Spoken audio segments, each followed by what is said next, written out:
Hi guys. Hope you guys have had a good week. We are starting a new series this week called Mountain of God. You see it on the screen, and we're going to be looking at the interaction between God and Israel at Mount Sinai. So over 7 weeks we'll be going through Exodus 19 through 24. We're on all of chapter 19 today. But cool story I have to tell. This picture you see up here is a picture of Mount Sinai that my mom actually took back in her seminary days on a Holy Land group trip.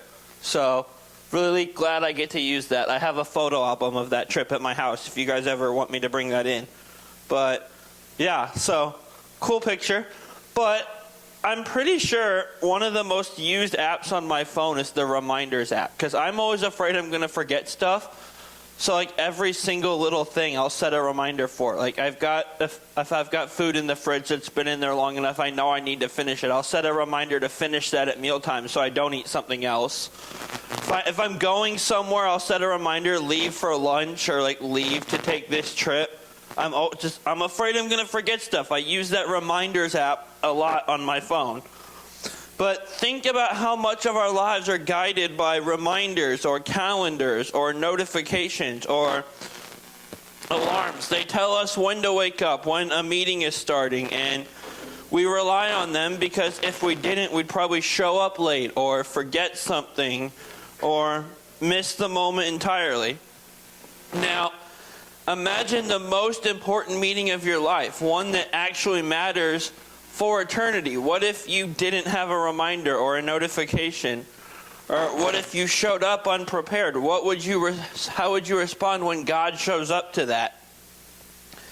That's exactly what we're going to see happening here in Exodus chapter 19. God isn't just appearing on a whim.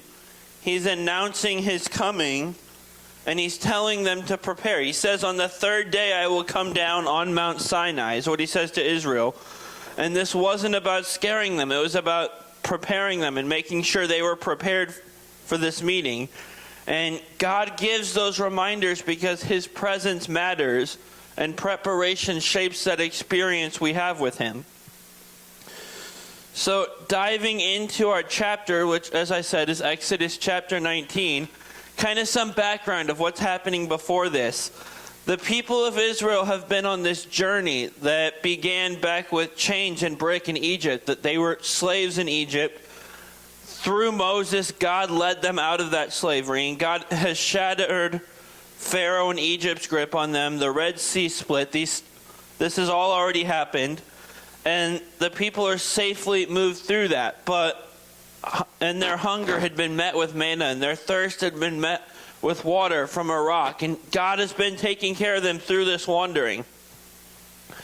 But by the time we reach chapter 19 of Exodus, Israel isn't just a group of former slaves wandering through the desert anymore. They're organized, and they're free, and they're standing at the edge of something new.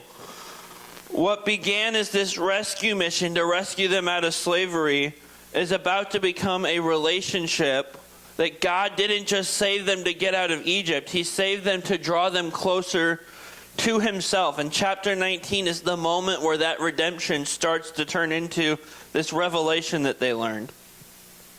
So diving into the actual story, now that we've established background, about 3 months after walking out of Egypt, the people of Israel arrive at this place called Mount Sinai. And the mountain looms over the desert, really big, and Israel sets up camp at this base of the mountain, and then Moses walks up the mountain alone to talk to God, and God speaks to Moses, and he reminds Moses, and through Moses he reminds the people of what he's already done. He says in one of the verses, I carried you on eagle's wings, I brought you to myself.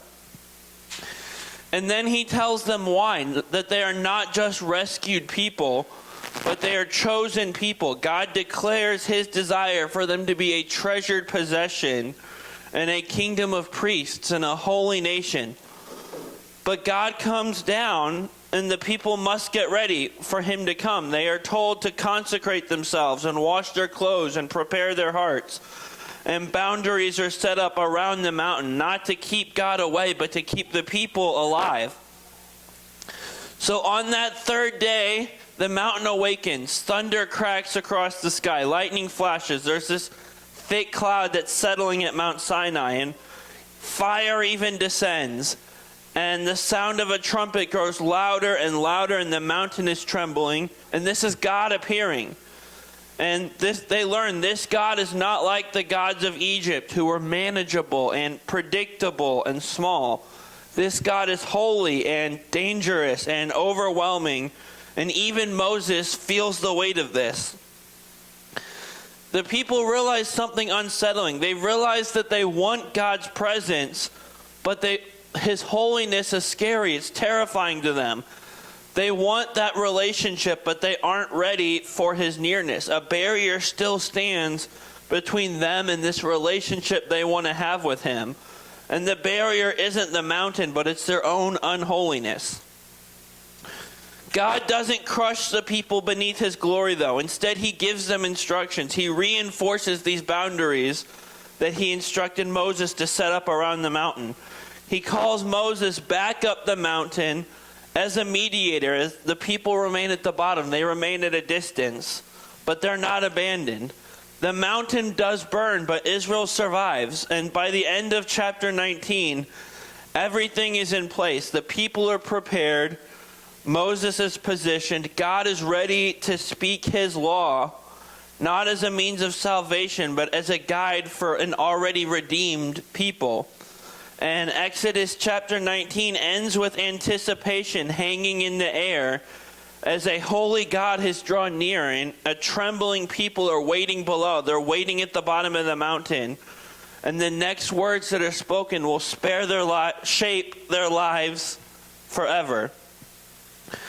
That's a really cool, exciting story. There's a lot happening at Mount Sinai already in our first chapter of this series. But kind of what we're talking about today is that we need to prepare to meet God. Prepare to meet God. Anytime we interact with God or we're in His presence, we need to prepare for that ahead of time. We need to put intention into that. And the first part of preparing to meet God is to look back before you look ahead. Look back before you look ahead. Really early in this chapter, in verse 4, we see God reminding Israel of what He's already done and not what He's about to demand. A lot of times we're so focused on our current situation or what's coming up that we kind of lose sight of who's in control. But this serves not only as instruction to the Israelites, but instructions and a great reminder to us as well to look back at what God has already done in our lives and all He's done for us. Before we take our problems to Him and ask Him to help us with what's coming, we need to take a look back and remind ourselves of who He is and what He's already done in our life, and take that knowledge and turn that into confidence in Him, that He will help us with whatever battles the future has for us. Still, before God gives Israel any commands, we also see God say that He has carried them on eagle's wings. I believe that's in verse 5. It might be in verse 4. It's one of those two. But that's phrase, that He carried them on eagle's wings. This is Him pointing out back to the times that He's rescued them, when He delivered them from slavery and guided them through the desert and gave them manna and water. God did those things, and He's always been faithful to them, and He's reminding them that right here. In verse 5, we see God say, "Now if you obey me, if you keep my covenant, then you will be treasured nations of heaven." And I want to point out the order of these two verses, that first in verse 4, He reminds them of what He's done. And then in verse 5, He says, "Now if you obey, this will happen." That order is important, because what this is doing is God's framing obedience as a response to the grace He's already shown. A lot of times we fall into this mode of thinking that obedience is something we do to earn God's trust or earn God's grace. And that if we obey, then He'll show us more favor. But we don't obey to get grace from God. We obey because He's already shown us so much already. And God is revealing His heart here already in verses 4 and 5. When He brought them to Him, He didn't just bring them out of Egypt. He brought them into a relationship with Him. But this concept of obedience and grace and covenantal relationship with God goes beyond just this chapter. There's a couple passages I want to read to you guys, and we'll kind of dive into how these connect to each other and Exodus 19. The first passage I'm going to read is Jeremiah 31, 33, and 34, which says, "Instead, this is the covenant I will make with the house of Israel. After those days, the Lord's declaration, I will put my teaching within them and write it on their hearts. I will be their God, and they will be my people. No longer will one teach his neighbor or his brother, saying, 'Know the Lord,' for they will all know me from the least to the greatest of them. This is the Lord's declaration, for I will forgive their iniquity and never again remember their sin." The second passage is Hebrews chapter 9, 13 through 15. Oops, that got cut off. Which says, there it is. "For if the blood of goats and bulls and the ashes of a young cow, sprinkling those who are defiled, sanctify for the purification of the flesh, how much will the blood of Christ, who through eternal Spirit offered himself without blemish, cleanse our consciences from dead works so that we can serve the living God?" So both of those passages connect to what we're talking about here with Exodus 19 and obedience being a response to grace. And you may be wondering how, but all three of these passages are talking about our relationship with God and that it's a covenantal relationship with him and what that covenantal relationship looks like. At Sinai, God said, "I saved you. I did this for you. Now you obey." And then we move into Jeremiah, where God says, "I will change your heart so that you can obey." And then we get to Hebrews, and through Jesus, God says, "It is finished. Now live from grace, not for it." This helps us see that obedience has always been meant to be a response to God's grace, not a requirement to earn it. Before Israel ever heard a command, they were reminded of what God had already done for them up to that point. That he had rescued them from Egypt, that he had brought them to himself to have a relationship with him. Their obedience was meant to flow out of gratitude and flow out of relationship, not out of fear or not out of performance. Jeremiah later reveals why this mattered so deeply, because God knew his people needed more than rules written on stone. He knew they needed a transformed heart. That promise he makes is ultimately fulfilled in Jesus, whose death on the cross pulls this whole thing together. It cleanses us and enables us to obey from the inside out and allows us to have a real and personal relationship with him. In every stage of God's redemptive story we're seeing here, grace came first, and then obedience follows as a natural response of the people. We mentioned how God says he brought the Israelites to himself. That's him connecting preparation and relationship. By grounding preparation in relationship and in remembrance, he's teaching the Israelites and teaching us that future obedience flows from past grace. Israel's ability to move forward faithfully depended on their ability to look back honestly at their relationship with God and look back at what he's done for them. And we're in that same position now. When we forget grace, it leads to this performance-based faith that we talked about, where we're obeying and following him to try to earn his grace. And that's just kind of backwards. That's not how the order should be. But when we take the time to look back before we look ahead and look back and remember what he's done and all the grace he's shown for us, it prepares our hearts for willing obedience. You know, a lot of families have a photo album or photo albums they make on their phone of a lot of pictures of different memories. You can see that shelf there. My parents' house has a lot of photo albums, and that's not all of them. My mom was really into scrapbooking when I was younger. She had a group that she'd meet with at church. I don't know if it was every Saturday or one Saturday a month, but they'd meet at church and scrapbook all day. And I remember that because my dad was at work, so I was kind of just sitting in the corner, entertained somehow. I don't know how she kept me entertained. Props to her. I was a hard kid to keep focused, but she scrapbooked a lot. We have a lot of these books around the house. Families have photo albums, and whether it's a physical book or a photo album on a phone, or certain events cause us to pull these out and reminisce. Weddings, anniversaries, graduations, even funerals. When my grandpa passed last month, there was a lot of looking back at old pictures while I was out there and reminiscing and telling old stories. These pictures do something powerful. They remind us where we came from and what led us to where we are. And they remind us how much has happened to get us to the moment we're in. And they remind us that we didn't get there alone. That's exactly what God is doing here in Exodus 19. It's kind of a photo album, if you will.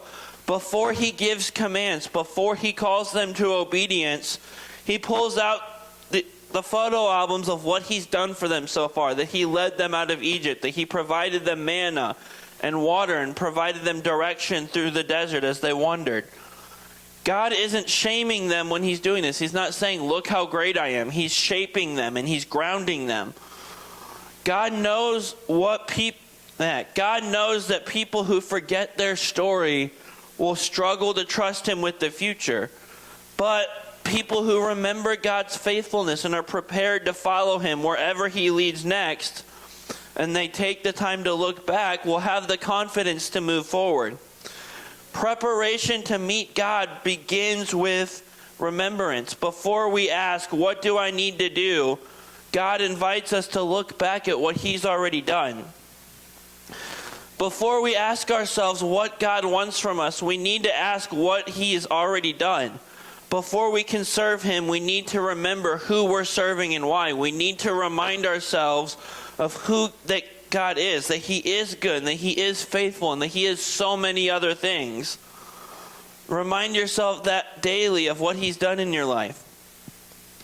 The enemy doesn't want us to be close to God. He doesn't want us serving God or following his callings in our life. So he'll try to throw us off track and distract us and put distance between us and God. So what do? How do we combat that? How do we avoid letting the enemy win and get what he wants? And the answer is we need to make a habit of regularly revisiting our salvation story and the prayers God has answered. Both revisiting that privately to yourself and sharing that with others. Tell others how God has saved you and share your testimony. And not only is that a chance for them to possibly come closer to God, but it's a good chance for you to remind yourself of those things as well when you need to hear it. We also need to make sure we're making gratitude the heart of this whole thing. Gratitude prepares our hearts for obedience. When we are intentional to be thankful for what the Lord has done, we need to show that thanks. That opens up our heart to him and prepares us to serve him and obey him. Because like we said, obedience is a response to God's faithfulness that he's already shown. Being thankful and intentionally showing him gratitude starts that process of obedience. When we're preparing to meet God, that preparation begins with remembering the cross, not making promises to do better. We've been talking about the things God has done for us in our own lives, but the biggest and most important thing he ever did with us was long before we were born or our lives started. It was when he sent his son down to earth with the plan and knowledge that he would be tortured and executed at the end of his time here. And that couldn't have been an easy decision, but he did that so we would have the opportunity to have a relationship with him, to spend eternity with him. When we meet God and interact with him, it can't just be a simple, oh, I'll do better next time. That's like when the little kid messes up and just says a quick, I'm sorry, and then goes about what they're doing without another thought. When we meet God and we're preparing to meet him, we need to remember what Christ did for us on the cross and treat him with the reverence and obedience it deserves. The second thing that we need to do when we're preparing to meet God is to clean up what God points out. Clean up what God points out. We talked in our last series about pointing out where those we were discipling came up short, and how we need people in our lives to point out where we come up short and fix it. God will do that same thing. He will point things out that we need to clean up in our life, and the things we need to take care of, because that's part of preparing to meet him, is cleaning up to be in his presence. In verse 10, God instructs Moses to tell the people to go and consecrate themselves and wash their clothes. And I looked it up. The definition of the word consecrate is to make or declare something holy. So he's telling Moses to tell the people of Israel they need to make themselves holy. So at this point, God is coming. He's going to meet his people at Sinai. But they need to do something first. As part of their preparation to meet him, they need to declare themselves holy. They need to wash their clothes, which isn't just about the clothes themselves. It's also about cleaning up the parts of them and their inner cleansing and in their heart, so they can be ready to meet him. They can be ready to take care of things when they're in his presence. And when we're preparing for God, it's the same thing. It's not just a surface level thing. It has to be an inner heart level preparation and cleansing. We also see God instruct Moses to set up boundaries around the mountain and instruct people not to cross them or touch them until the ram's horn sounds. So why did God do this? Why did he set up these boundaries for Israel that they couldn't cross? And why does he set up boundaries in our lives? It's not because he doesn't want us to enjoy life. It's not because he doesn't want us to do things. It's because abstaining and following those boundaries obediently helps to remove distractions in our lives. When we meet God, or when we're preparing to meet him, we need to be fully focused on him. It can't be one of these where we're preparing to meet him and preparing to be in his presence, but there's something else taking up a part of our mind and our focus also. We need to be 100% focused on him and focused on cleaning up what he points out. When God gives us boundaries and he tells us to abstain from things, it's to help us prepare for him and to help us clean up those distractions out of our lives and make ourselves holy for him. Another thing I want to point out is that God gave them time to prepare. He didn't say, I'm coming to Sinai, be prepared in 1 hour. He said, be prepared by the third day. That's because preparation takes time and effort. It wasn't something to be rushed. And the same thing is true for us. We can't rush through preparing to meet God. We can't rush cleaning up for him. We can't do it with a half-hearted effort either. We have to put time and effort and focus into it. And it's not something that there's a shortcut or life hack for.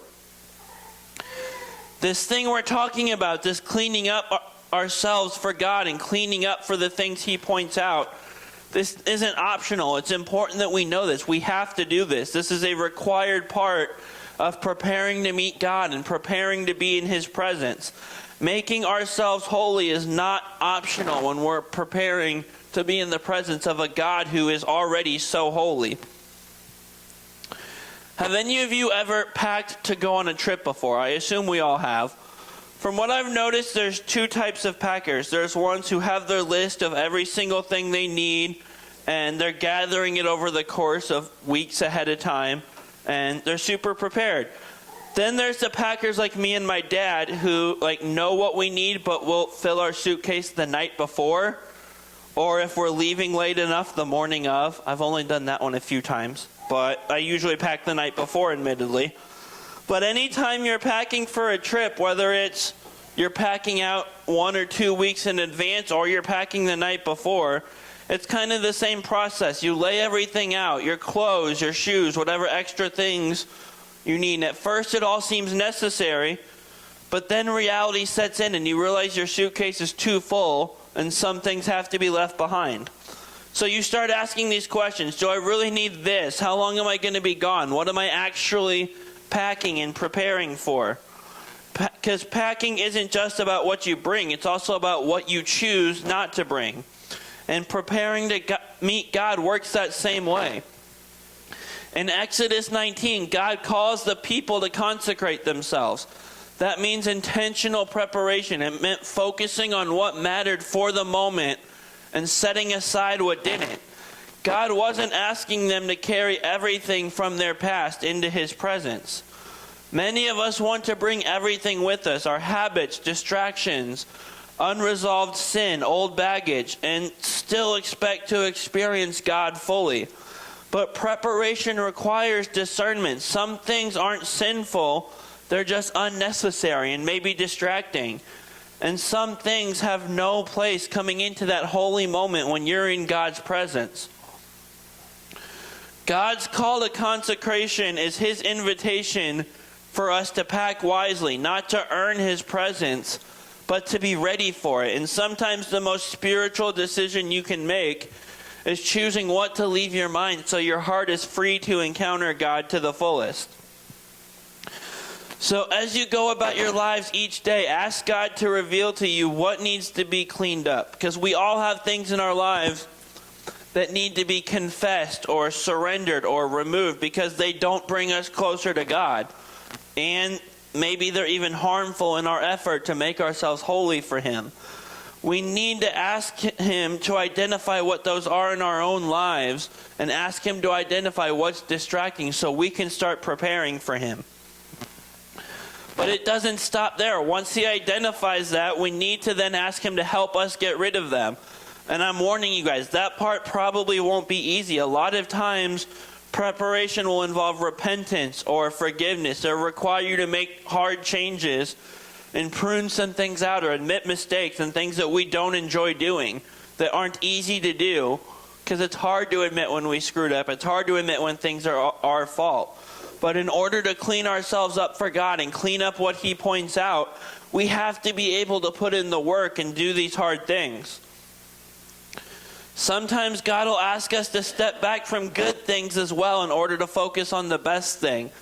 We've talked before in the past about how there's a lot of good things that we can spend our time on and focus on, but sometimes those distract us or take up too much of our time and keep us from the best thing God has in mind. That may confuse you in the moment why he's asking you to step back from a good thing, because it's not anything bad. But in that moment of confusion, just remember, God has the best thing in store for you, and we need to be prepared for that.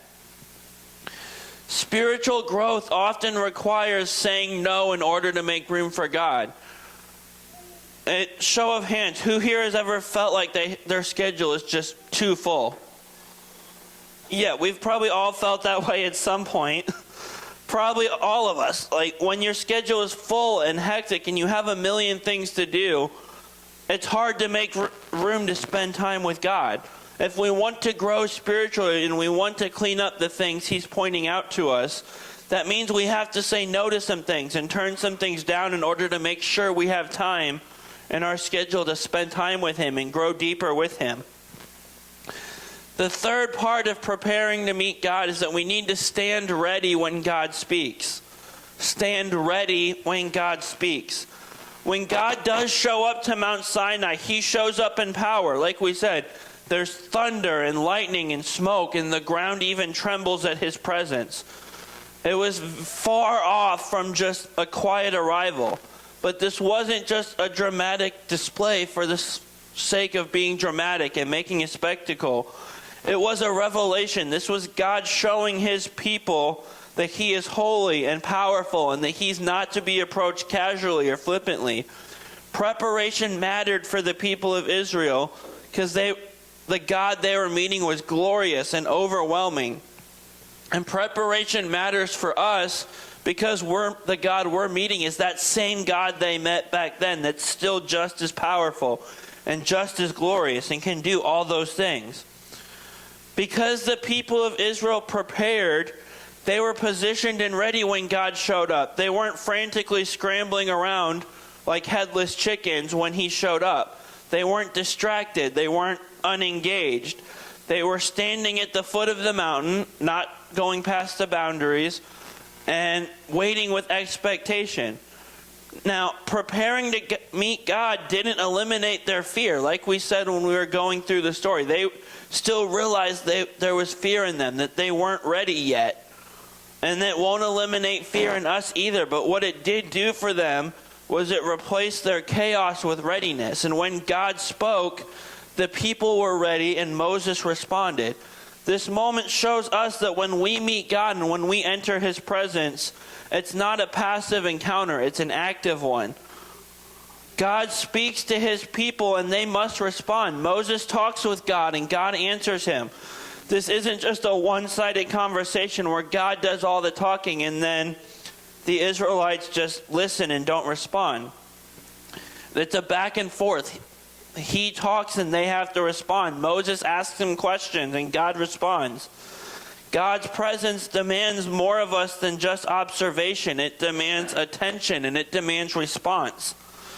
We mentioned how the Israelites' preparation didn't take away their fear. There was still fear in them when he appeared at Sinai. And honestly, that's kind of understandable when you think of everything that was happening between thunder and lightning and fire and smoke and ground shaking. I might be afraid too, probably would. But what happened was that the fear wasn't meant to push them away. It was meant to draw them into this reverent awe of him. This wasn't just a terror that created distance between them and God. It was meant to be this reverence that drove and produced obedience to him. Preparation allowed the people of Israel to experience God's presence rightly and correctly, not with apathy or casualness, but with humility and reverence and with this sense of awe. Preparation positions people to hear and respond to God's grace.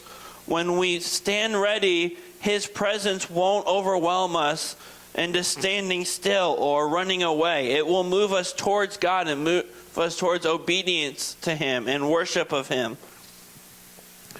Most of us remember fire drills in school, right? The fire alarm would go off and we usually knew the drill was coming ahead of time. And everyone would sigh and roll their eyes, and then we'd line up and walk outside the building. And we knew where to go, and we knew what everything was under control. But when there's a real fire, that sense of calm and order changes. My junior year of high school, this happened. There was a small fire in one of the bathroom trash cans, of all things. That's just of all the ways for a fire to happen. Of course, it's a trash can of all things. And I don't remember if we knew that at the time, but everything was difficult. It didn't feel like the order and chaos of the drills. The whole building was confined to the classrooms they were in at the time. And this was during the period where 4 different lunch shifts would happen, because I went to a really big high school. So there was a lot of extra classroom time that both us and the teachers weren't used to. And that bled into what was supposed to be the next class period, and all of us just waiting for administration and principals to tell us what to do. Ended up getting to go home early and not having after-school activities. So whatever sport was in season, I got out of practice that day. But we spent all that time confused and waiting for principals to give instructions, and it didn't have the order of the drills. But fire drills aren't about the alarm, they're about that readiness and that you know where to go when a fire does happen. The goal is when the real moment comes, we don't freeze or hesitate or scramble, that we move because we've practiced it so many times. In Exodus 19, Israel's preparation was that fire drill. God told them to consecrate themselves and set boundaries and get ready so that when the mountain shook and God spoke, they weren't caught off guard. They were positioned and they were ready to respond. The problem for many of us is that we want to hear God's voice without being ready. When God actually speaks, we hesitate or we negotiate or we delay. Preparation determines our response, and when we stand ready, God's presence doesn't produce confusion, it produces obedience. So don't just prepare to meet God, but prepare to listen and obey him. When I was growing up, my mom told me 1.5 million times that there's a difference between hearing and listening. I wasn't a great listener as a kid. I feel like I've gotten better. My parents might say I haven't, but don't listen to them.